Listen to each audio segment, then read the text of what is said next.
চারজন বাংলাদেশি নাগরিক এমবিবি এয়ারপোর্টের মধ্যে সন্দেহজনকভাবে ঘোরাফেরা করছে। এই খবর পেয়ে আমরা সেখানে যাই এবং গিয়ে তাদেরকে জিজ্ঞাসাবাদ করি এবং তাদের ডকুমেন্টস ভেরিফাই করে জানতে পারি যে তারা বাংলাদেশি নাগরিক। তখনই আমরা তাদেরকে আটক করে এয়ারপোর্ট থানাতে নিয়ে আসি এবং আমরা ওদের এগেইনস্টে একটা কেস রেজিস্টার করেছি।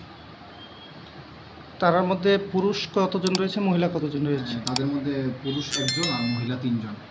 তাদেরকে রিমান্ড দাবি করে আদালতে প্রেরণ করা হবে? তাদেরকে রিমান্ডের আবেদন চেয়ে আদালতে পাঠানো হবে। কতদিনের রিমান্ড চেয়ে পাঠানো হবে? আমরা এখন আপাতত 5 দিনের রিমান্ড চাচ্ছি। ব্যুরো রিপোর্ট, চ্যানেল বিবর্তন।